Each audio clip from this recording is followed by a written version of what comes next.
they're really stellar. I mean, I could go back and look at the first 4 months of many different years, really very strong numbers, and you're right. This administration is criticized for just about everything under the sun. I've never, ever in my lifetime had glimpses into the politics of an administration in the form of transparency like this one. Why don't we be, give credit where credit is due? Income really shooting up. Rick, I also thought everybody was going to get one last order of imports that were going to be tariffed, and they were loading up on things. How the hell they already fix the trade, or not fix it, but to cut it in half? That's crazy. So there wasn't a lot of front loading of things that they needed before the tariffs hit? Yeah, I'll tell you what, it really does call into question some of the conventional wisdoms. And, it's going to be interesting to see what happens next month when we get this number, or we see some of the other numbers like current account, see how they fared. Because I don't know, I've been watching these numbers a long time. I don't think I've ever seen the trade deficit cut in half in 1 month. Not bad. Right? Not bad. Come on, guys.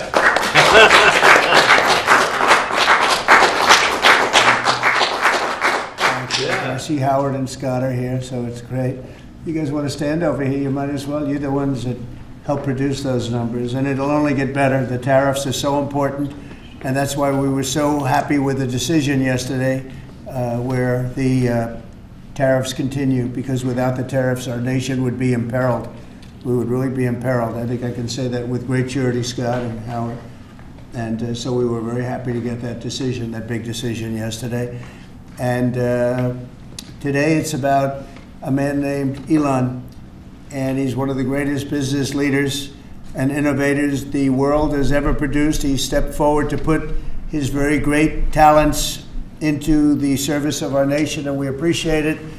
And I just want to say that Elon has worked tirelessly helping lead the most sweeping and consequential government reform program in generations. And the kinds of things that he's found and his people have found. He's brought a group of very smart people in, and they found things that are pretty unbelievable.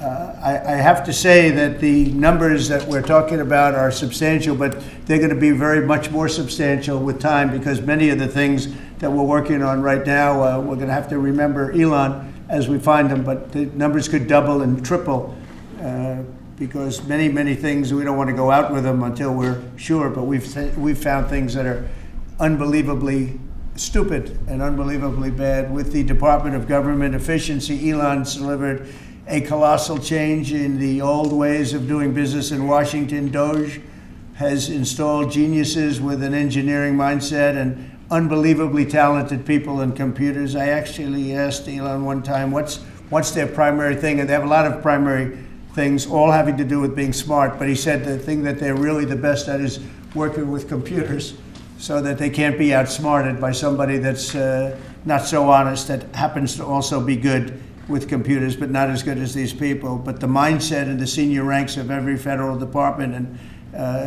it's really changed. And with Elon's guidance, they're helping to detect fraud/waste and modernize broken and outdated systems.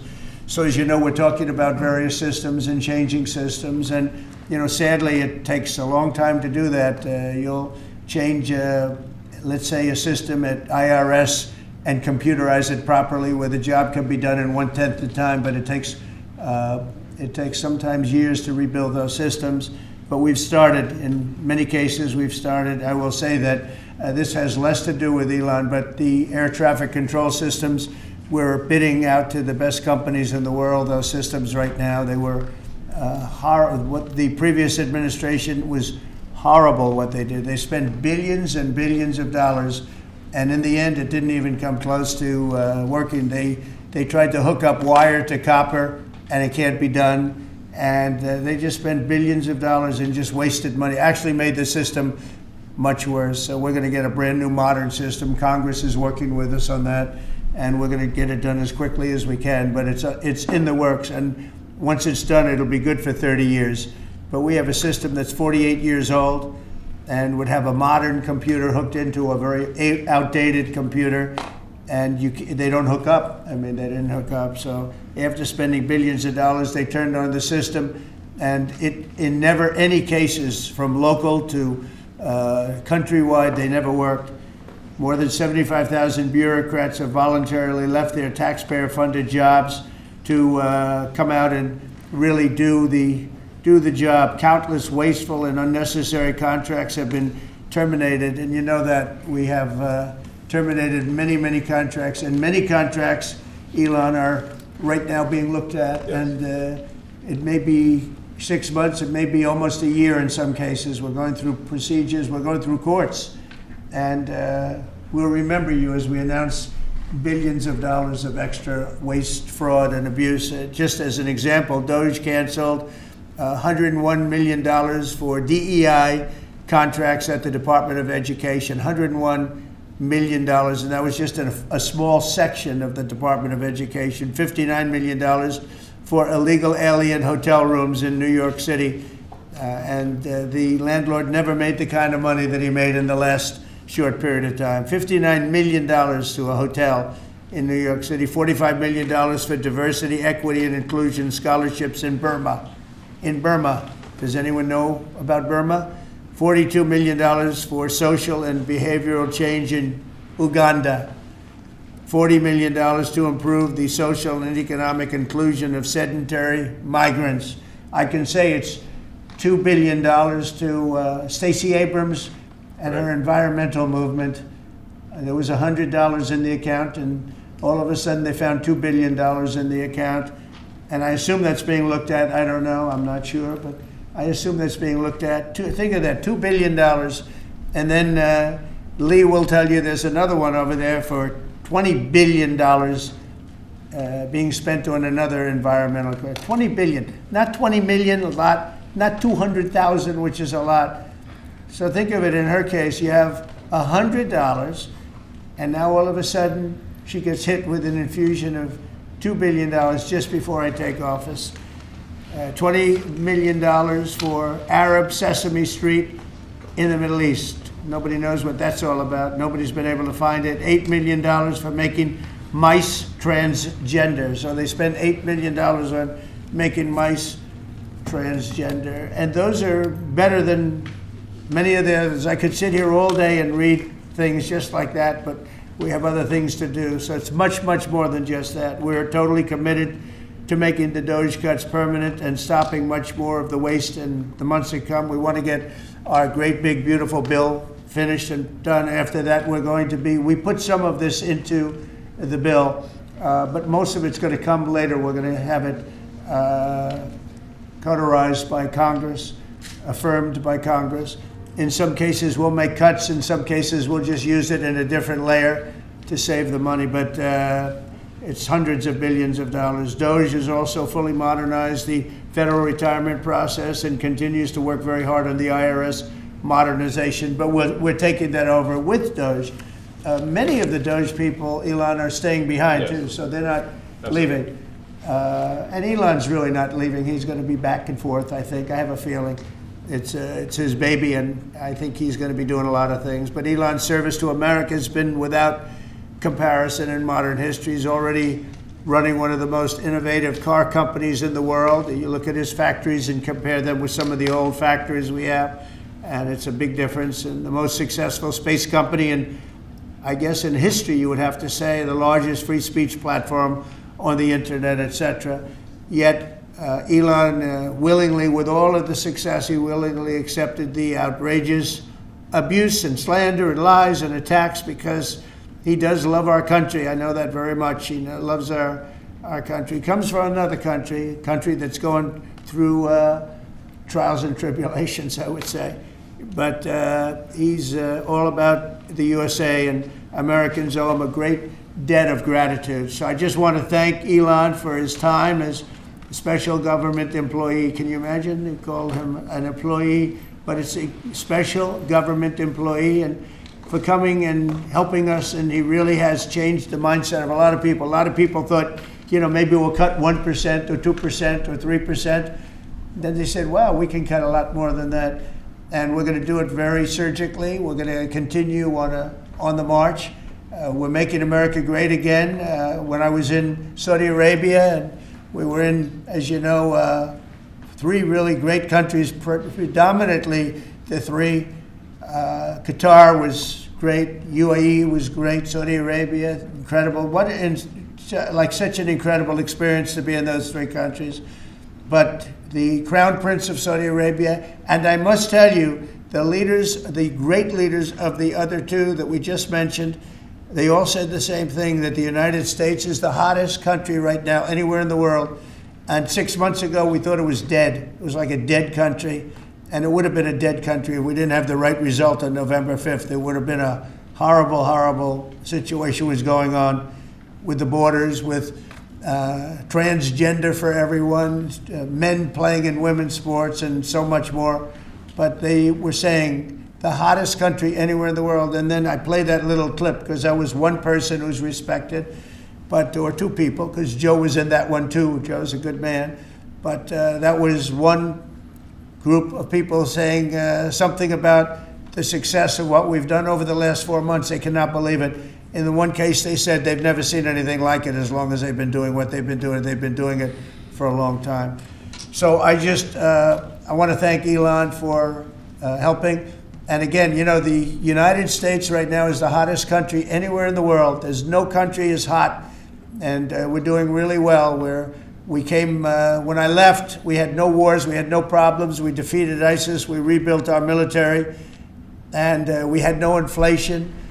And when I came back, we had a lot of inflation. We had wars all over the place. We had the embarrassment in Afghanistan where we gave up billions and billions of dollars of military equipment, the most embarrassing moment in the history of our country, I believe. I believe that strongly. We have Russia with Ukraine. We had the attack on Israel in October, the horrible attack, October 7th. Horrible, horrible attack. Nobody's ever seen anything like it. And now we have something where we're really healing a lot of that.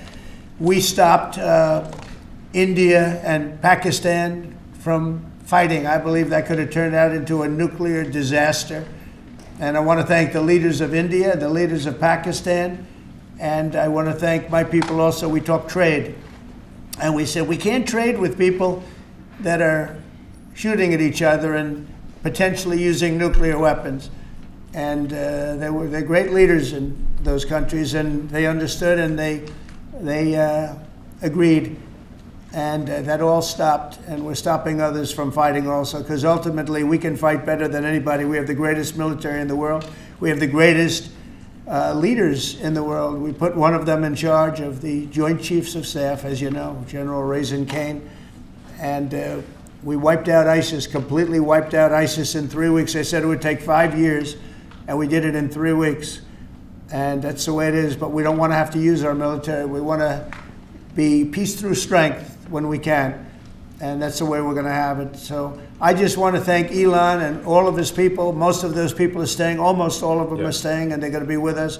And you're going to see the results coming long into the future. Even a year and 2 years later, you're going to see a lot of the results, and those hundreds of billions of dollars are going to be adding up, and they're going to continue to add. It'll be interesting, really interesting to see what the final number is going to be. But again, Elon gave an incredible service. Nobody like him, and he had to go through the slings and the arrows, which is a shame because he's an incredible patriot. The good news is that 90% of the country knows that, and they appreciate it, and they really appreciate what he did. And I gave him a little special something we have here. Thank you. A very special that I give to very special people.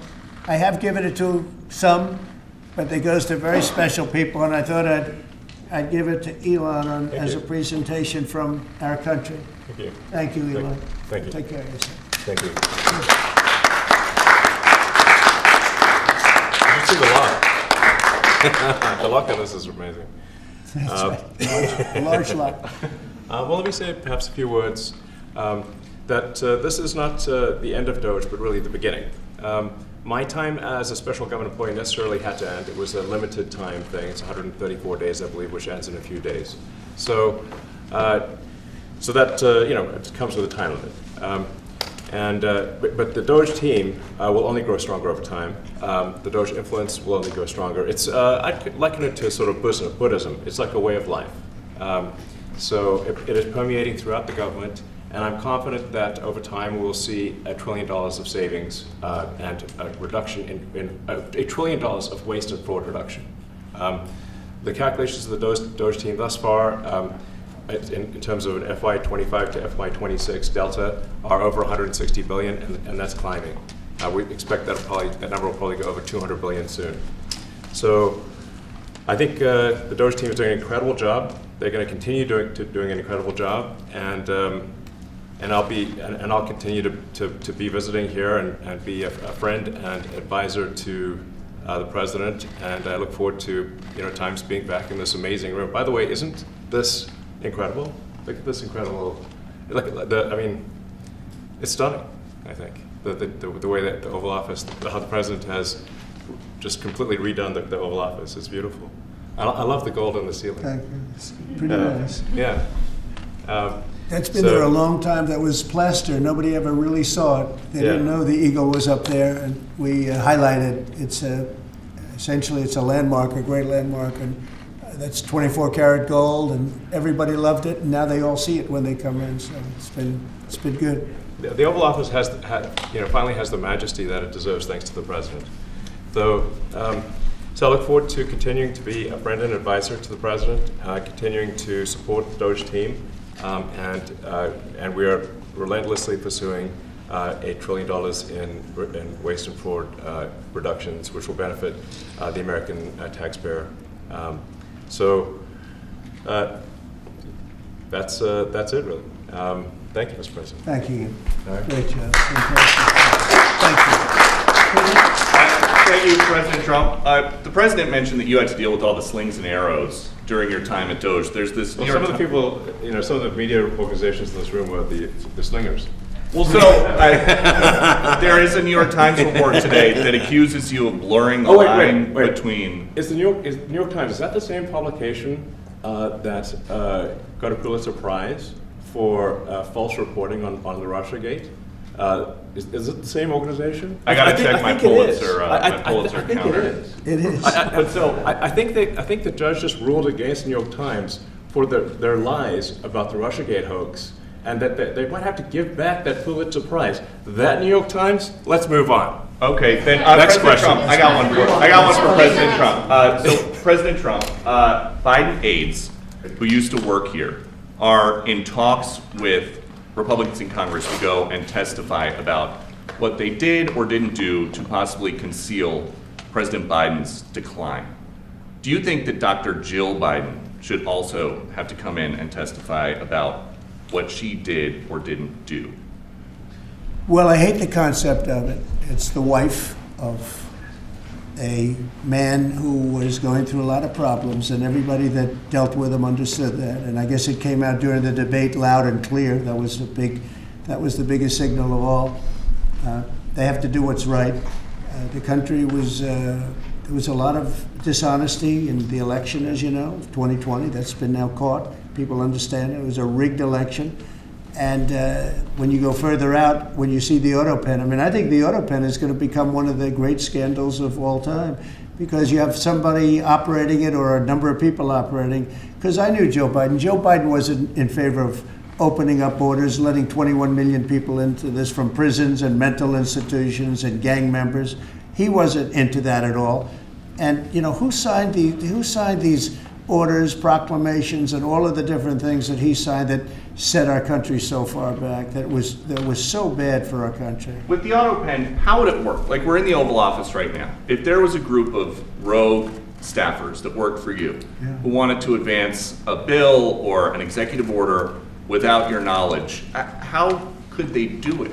How do they go Well, it's very behind hard, the because president's I'd back? read your newspapers or your media the next day, and I'd say, well, I didn't approve that, and I would find it. I mean, they wouldn't get away with it for long, because I'd say, I never signed that. Who the hell signed that? Auto pens, to me, are used to sign letters to people, because we get, I think they said 20,000 letters a week, and you like to be able, when somebody takes the time to write a letter, it's nice to sort of write back. And auto pens are meant for that. Auto pens are not meant to sign major proclamations or tax cuts or borders, anything having to do with the border, which is so important. And if it happened on my watch, I would be able to see it, because the next day or sooner I'd be reading about something that I knew nothing about, and who the hell signed this? So I almost never use the auto pen. In fact, yesterday I was signing about 81, I think it was 81 proclamations and statements to people that I think should be signed by us. I think when you write letters to foreign dignitaries or presidents or prime ministers, you should be signing those letters, not done with auto pens. I understand he signed almost everything with an auto pen. It's a very dangerous thing. It really means you're not president. Whoever operated the auto pen, and we think we know who that is, and it was actually more than one person, but that's not what the presidency is all about. I hardly used to use it. Reinstate the tariffs on China. You said that they violated the agreement with the U.S. Well, they did. They violated a big part of the agreement we made. You know, if you read that whole statement, I was very nice to them. I helped them because they were in trouble with the stoppage of a massive amount of business. But I'm sure that I'll speak to President Xi and hopefully we'll work that out. But yeah, there's a violation of the agreement. Yeah, please. Mr. President, can you give us an update to the latest ceasefire agreement that Israel has agreed to, but Hamas is still considering? Well, they're very close to an agreement on Gaza, and we'll let you know about it during the day or maybe tomorrow, and we have a chance of that. And I think we have a chance of making a deal with Iran also. They don't want to be blown up. They would rather make a deal, and I think that could happen in the not too distant future. That would be a great thing if we could have a deal without bombs being dropped all over the Middle East. That would be a very good thing. They can't have a nuclear weapon. We want them to be safe. We want them to have a very, very successful nation. Let it be a great nation, but we can't have that. They cannot have a nuclear weapon. It's very simple. And I think we're fairly close to a deal with Iran. Mr. Musk, question for you. Yeah, please. You said just now that you look forward to being a friend and advisor to the president. So do you expect to continue advising the president and DOGE informally, or are you going to sort of shift your focus entirely to your companies? Well, I expect to continue to provide advice whenever the president would like advice. I hope so. I mean, I expect to remain a friend and an advisor, and certainly if there's anything the president wants me to do, I'm at the president's service. Mr. Musk, on DOGE, you said that there was $1 trillion promise for cuts from DOGE. Yes, I think we do expect over time to achieve the $1 trillion. But what have you found in your time here was the biggest roadblock to getting those cuts? Was it the cabinet, or was it Congress, or something else? What was the biggest roadblock from your work?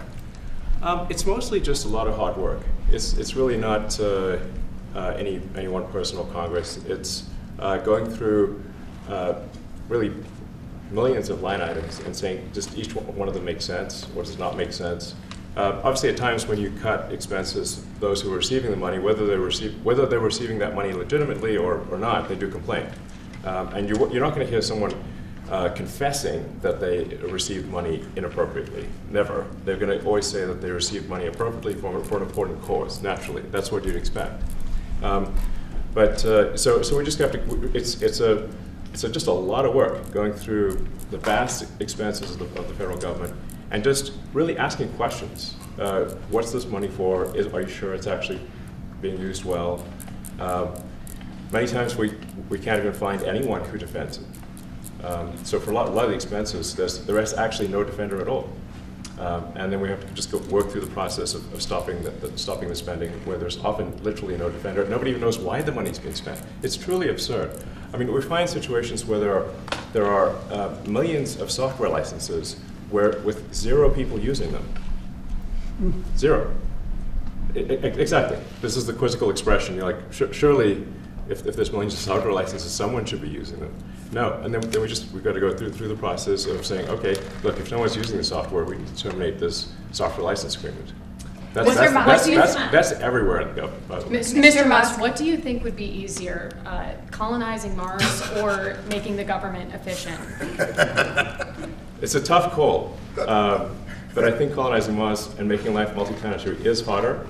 And as I said, we do expect to achieve over time the $1 trillion savings. We can't do it in like a few months, but if you say by I think the official end of DOGE, which the president may choose to extend, is the middle of next year. say by the middle of next year, with the support of the president and Congress, could we achieve $20 of savings? I think so. We're on track to do so. Do you have faith that Congress is going to? Thank you, Mr. President. You had mentioned earlier in the week that DOGE had become a whipping boy, and as the president mentioned, you went through a lot to go through this process.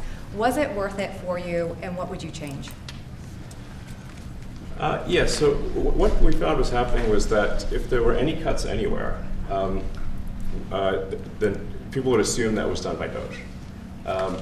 And so we became like essentially the DOGE boogeyman, where if so any cut anywhere would be ascribed to DOGE. A friend of mine's daughter who's at law school at Georgetown thought that DOGE had cut the Senate, internships, the legal internships for the Senate, and we have nothing to do with that. So if they have been cut, it's not to do with us, just as an example. So, it just became a bit ridiculous where any cut anywhere was somehow DOGE, and including things that made no sense, and we would agree made no sense. There are many things that occur in the government because it's the banal evil of bureaucracy. It's sort of the frankly largely uncaring nature of bureaucracy. It's as the great Milton Friedman said, money is spent most poorly when it is someone else's money being spent on people you don't know, and that's how federal spending is. And then you can't really even blame the individuals because the way the government works is complaint minimization. So when you do try to, when someone within the government tries to stop money being spent, there's usually someone that complains. And then their manager will say it's not worth the trouble, just pay it anyway. That happens over and over again. So was it I think it was an important thing. I think it was a necessary thing, and I think it will have a good effect in the future. Thank you, President Trump. This week there was a video on board a plane that showed the First Lady of France slapping her husband, Emmanuel Macron. Do you have any world leader to world leader marital advice on those moments?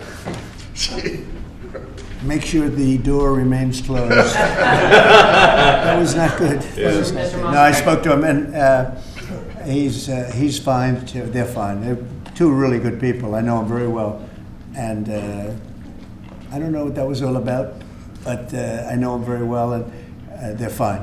What do you think about this Democratic Party plan to avoid being swept in every battleground state again by spending $20 million to study how to speak to American men? Well, they spent 2.8 billion. We spent 1.5. We spent much less. We spent about half of what they spent, and at the end they were $28 million short. They had to be. They spent 2.8 billion. It's a lot, but they couldn't get 28 million at the end, and now they want to spend. I read that they want to spend money to learn how to talk. That's fake. You don't want to be fake. You shouldn't have to hire consultants to say what America needs, because then the consultants should be running the deal, not them. But I read that they want to spend a lot of money in each state. So we won all 7 swing states, 7 out of 7. We won a lot more than that. We won the popular vote. We won everything, and they want to spend money to find out what they did wrong. And I mean, I could tell you what they did wrong. I could tell you every one of their programs. When they say men playing in women's sports, I would say that's not a winner. When they say transgender for everybody, I think that's not a winner.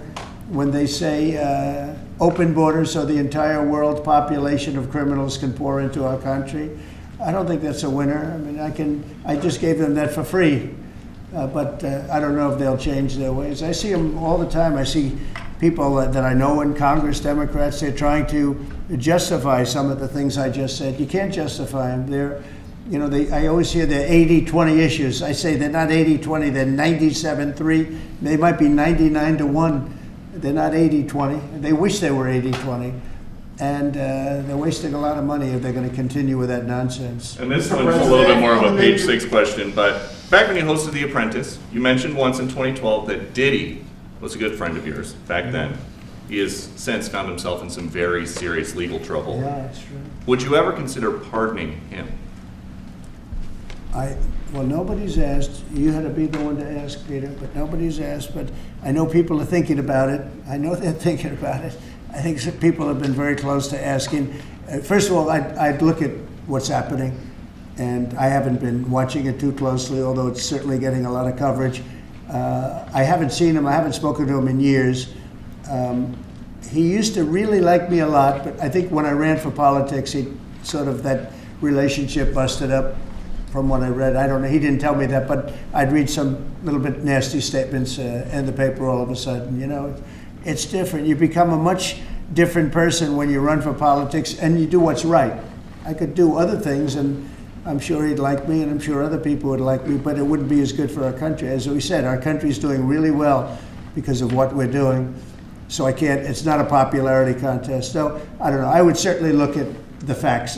If I think somebody was mistreated, whether they like me or don't like me, it wouldn't have any impact on me. Mr. President, on the big beautiful bill, would you like to see the Senate build in some support for your tariffs on the big beautiful bill, or should that be a standalone bill? I have great support on the tariffs. I mean, I was so honored that we got that ridiculous stay lifted, because that would have taken away presidential power. It would have taken away everything that was granted by the founders.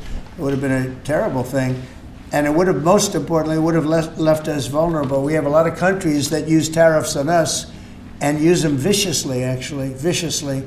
And if we didn't have the power to use tariffs on them, and instantly, not when you go back to Congress and try and get hundreds of people to agree on something, that would take months to get just one simple proclamation.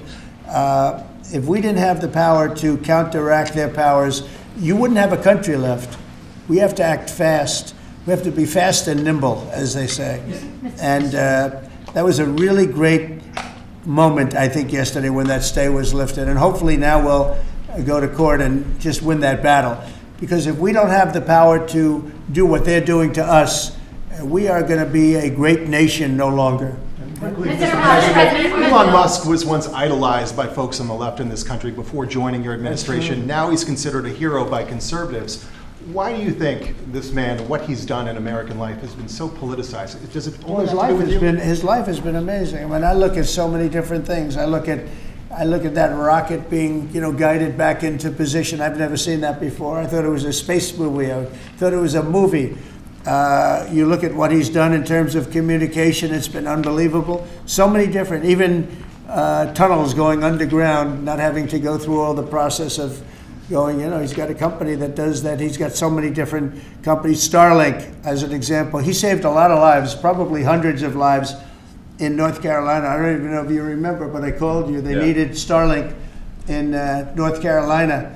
And I didn't know what the hell Starlink was. I said, what is it? Who owns it? He said, do you know Elon Musk? I said, yeah, I happen to know the gentleman. This was before his government stay. And they said, we really need it, because North Carolina was literally became an island. It was, people had no communication. They had no access to anything, and they were dying. And I called up Elon, and you can't get it because it's so successful. It's very hard to get. And he had so much of it brought over there, and they told me it was unbelievable. It saved a lot of lives. So, he's just done a lot of things. I don't think he gets credit for what he's done.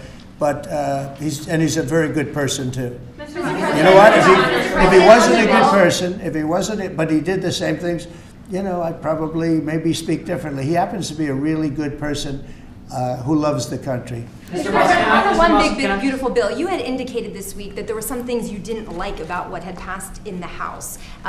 What changes do you want to see the Senate make? And you had also indicated there were things you didn't like about the bill. What would you be suggesting he push senators to change in their version?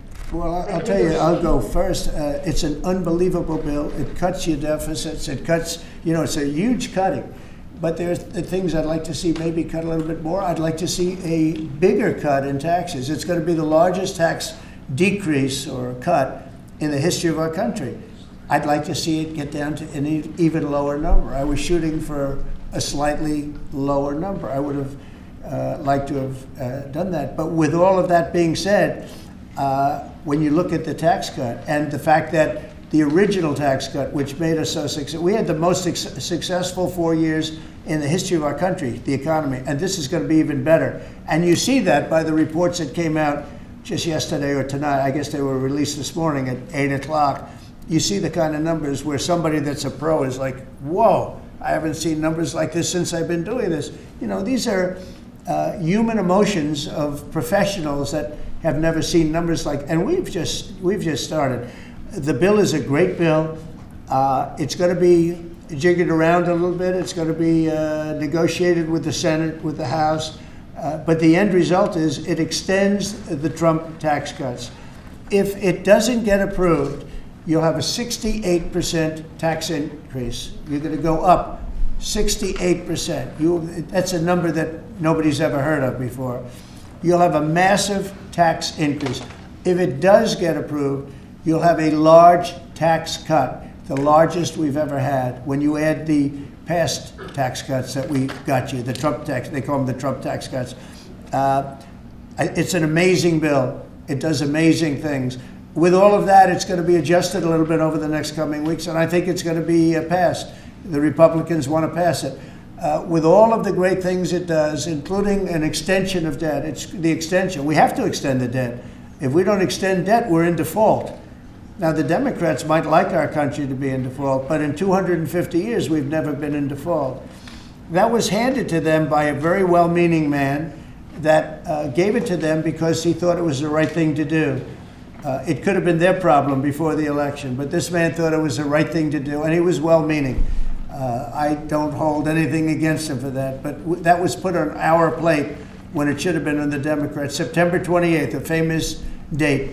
It should have been taken care of by the Democrats, but this person, a man of power, gave it to us so that in June that comes due. Well, we have to take care of that, because if we don't take care of it, we have a country in default, and we don't ever want to have a country in default. You know, I'll tell you, a certain senator, Elizabeth Warren, said that she would never, ever allow a default on our debt. She would never let it happen, and she would like to get rid of the debt ceiling, what's called the debt ceiling. I call it the debt extension because we really need an extension. That she'd like to see that gotten rid of, and there are many people that agree. Many Democrats agree with that, but we gave that through, and you know, I don't want to say an error. He did it well-meaning. They gave that to us. It was a Democrat problem just before the election. Would have had a huge impact on the election, and to our benefit. We won anyway, but to our benefit. But felt that really for the good of the country, we should extend that. But Elizabeth Warren and various other people would like to see that. Her whole career, she wanted to see it terminated, gotten rid of, not being voted on every 5 years or 10 years. And the reason was because it's so catastrophic for our country. And I always agreed with her. That was one thing I agreed with her on. Now, I haven't spoken to her, but I would say that if you asked her that question now, she'd say, no, it's their problem. But it's a very unfortunate situation. It's a very unfair situation. And she happened to be right on that. It should be gotten rid of, or it should simply be extended. But that's one of the things that gets taken care of in this bill. That automatically gets extended for a 4-year period, and it should be. But I agree with Elizabeth Warren on that. I think you should get rid of it. It's too catastrophic. Yeah, please, go ahead. What message do you like to send to international students? Are they still welcomed to study in the United States? And one question for Mr. Musk. To students? Well, we want to have great students here. We just don't want students that are causing trouble. We want to have students. I want to have foreign students. I think Harvard, it's close to 31%. That's a lot. Our country has given $5 billion plus to Harvard over a short period of time. Nobody knew that. We found that out. I wouldn't say that was a DOGE thing, but we found that out over a period of time. That was sort of a Trump thing. We ended up in litigation for other reasons because they're very anti-Semitic. And in finding out and in going through the books, we found out that the country gave them $5 billion plus, much more than that, actually. And we're having it out with them, and let's see what happens. I think we have a very good, it's a very sad case. It's a case we win. We can't lose that case because we have the right to make grants. We're not going to make any grants like that. But I don't think Harvard's been acting very nicely. I think Columbia wants to get to the bottom of the problem. They've acted very well. And there are other institutions, too, that are acting, but Harvard's trying to be a big shot. And all that happens is every 3 days we find another $100 million that was given. 2 days ago, we found $200 million more. The money's given to them like gravy. I'd like to see the money go to trade schools, where people learn how to fix motors and engines, where people learn how to build rocket ships, because somebody has to build those rocket ships. Yeah. And I'd like to see trade schools set up, because you could take $5 billion plus hundreds of billions more, which is what's spent, and you could have the greatest trade school system anywhere in the world. And that's what we need, to build his rockets and robots and things that he's doing, and to build lots of other things. And I went to school with people. In some cases, they weren't good students, but they could fix the engine of a car better than anybody I've ever seen. They could take it apart blindfolded. They had an ability at that. And they did very well. They made a lot of money. It's a very skilled job. It's great. But I'd like to see a lot of money going into trade schools. I've always felt that. And we probably found our pot of gold, and that's what's been wasted at places like Harvard. And the money's been wasted. Yeah, please. Yeah, well, I wanted to ask quickly, Mr. Musk, is your eye okay? What happened to your eye? I noticed there's a bruise there. Well, it wasn't. I wasn't anywhere near France, so. But what does that mean? No, I didn't notice his eye. First Lady of France. Getting slapped. I didn't notice. I was just horsing around with Little X, and I said, "Go ahead, punch me in the face," and he did. Turns out, even a 5-year-old punching you in the face actually does. That was X that did? Yeah. X could do it. If you knew X, I saw his mom right now. But I didn't really feel much at the time, and then I guess it bruises up. But I was just horsing around with the kids. I didn't basically. notice it, actually. President Trump, I got one. I know that you try to stay pretty neutral because not your war, but And by the way, not my war. I just want to solve the problem for people. This was not a war that was going to happen if I were president. Right, and so not your war, but as you try to fix it, and as you survey this hellscape of the Ukrainian front lines, it's horrible. And you and your team deal with a very stubborn Vladimir Putin. Yeah. Do you and Zelensky. Yeah. But do you look at this very conflict stubborn Zelensky too. any differently now? Like, do you look at this and see Putin as the good guy or the bad guy? So I've known him very well, and I went through a lot of things with him because Russia was, the Russia hoax turned out to be a total hoax.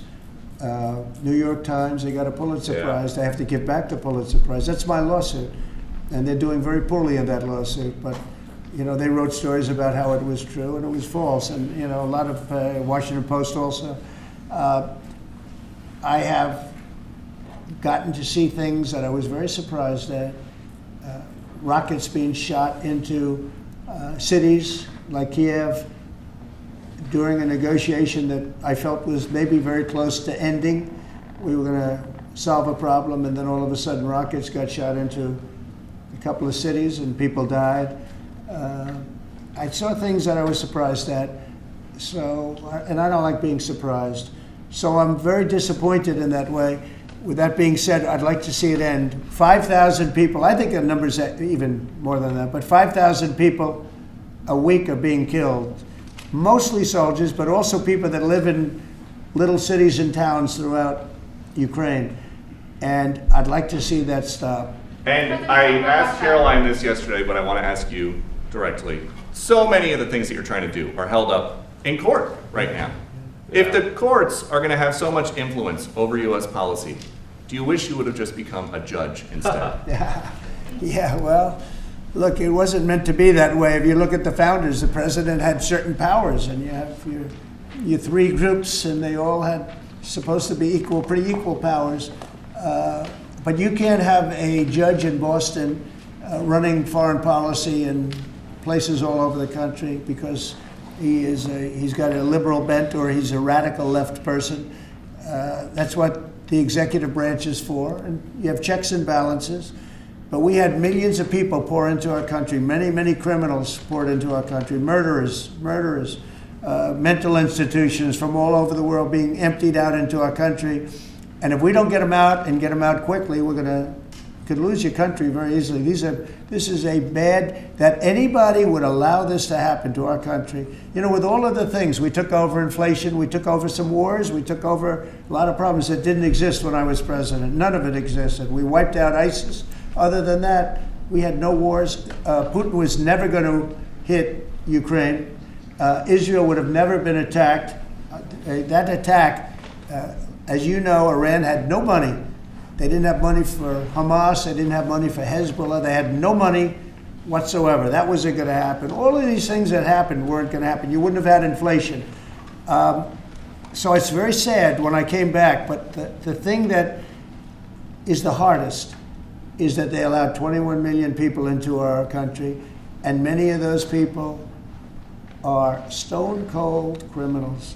They moved their criminal population into the United States, and of all the things that, you know, are bad, I solved inflation, I believe, already. I got the fuel prices down. The fuel prices came down. That's one of the reasons. They screwed up the energy. They screwed up the cost of gasoline and oil and gas. And you had tremendous inflation. The greatest inflation probably in the history of our country under Biden. And when people said, oh, but the economy was, no, the economy was terrible for the people because they couldn't afford the energy. And the energy brought everything else up. Energy is the big deal. But with all of that, we solved that already. In 4 months, we solved it. $1.99, $1.98 gasoline. First time people have seen that in a long time since my term. But the hardest thing to solve is millions of people pouring into our country, many of whom are criminals. Because remember, these countries are smart. Their leaders are very street smart. They're sending the people that they don't want. They don't want the people that are there, that are law-abiding, that are productive, that are working hard. They want people that are in jails. We have them. They allow them to come in.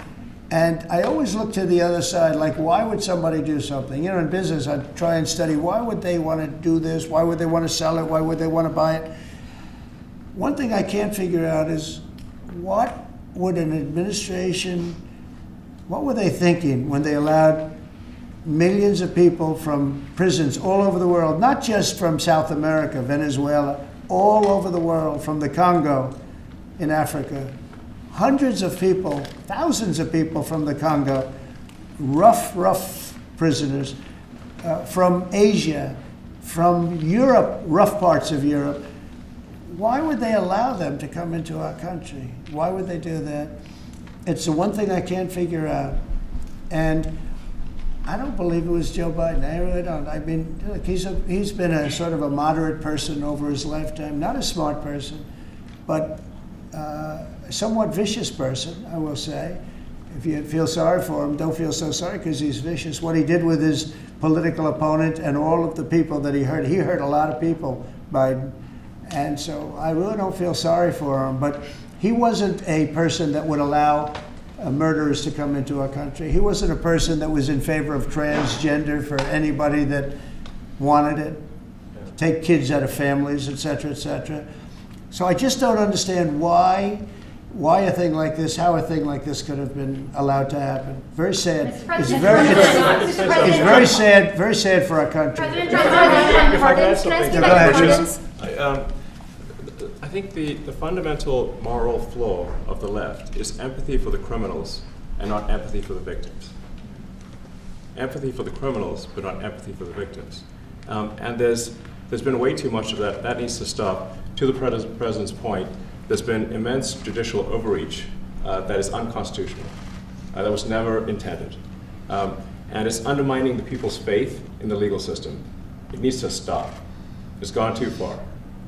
Mr. Musk, and just today, we had, just a couple of hours ago, we had a great decision from the Supreme Court, thank goodness, that was very important. We had two important decisions yesterday on the tariffs, because again, we have to be able to fight a fair fight with other countries. Howard, would you say?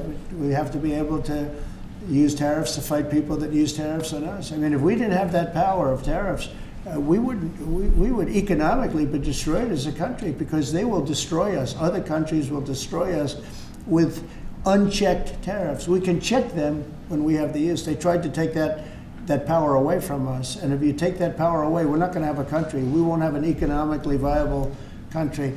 But it's very important on immigration that we be able to get people out without having to go through a long court case. I mean, it was up to some of these judges. Every single one of these millions of people, criminals, prisoners that were let go from jails because they save a fortune when they do. They brought them into the United States. You know what they're saving? The money they're saving? But some of murderers, it's very important that we're able to get those people out of here fast, bring them back to their country where they belong. And those countries take them, because if they don't take them, they have to go through the wrath of the United States, and they take them. But we have judges that don't want that to happen. And it's a terrible thing. That's going through the court system right now, that whole situation. But when ICE and with Border Patrol, they've done an incredible job. When they do this incredible job and they capture 100 killers and drug dealers, and we can't keep them for years here as we go through trials. We have to get them out rapidly, and we know who they are. And we're very careful about who they are, but we have to get them out rapidly, or again, we're not going to have a country. Okay? Maybe one or two more. Go ahead. Are you concerned that tariff may also affect companies like Tesla, which has parts manufactured abroad? And this is also to you, Mr. Musk. Well, he's going to end up building his whole car here. I mean, I thought he built his whole car. Pretty much he does. He's got incredible factories, and like I looked at one in Texas. It's unbelievable. No, all of the manufacturers will build their parts here too. I mean, it used to bother me. They make a part in Canada, a part in Mexico, a part in Europe, and it's sent all over the place, and nobody knew what the hell was happening. I think it's ridiculous. You build a car, make it in America, and I gave them a little leeway on that. Gave them some leeway. But over the next year, they've got to have the whole thing built in America. That's what we want. We want America to buy American-built cars. Thank you very much, everybody. Thanks, guys. Thanks, guys. Thank you, guys. How was your meeting with Jerome Powell? Thanks, guys. Good meeting. Thank you, guys. It was a good meeting. Are you considering Thanks, guys. pardoning Keep going, keep going, George keep going. Thank you. Thanks, guys. Let's go straight out here. Thank you. Thanks, guys. We can come back for the chords. Ray, you want me to take the...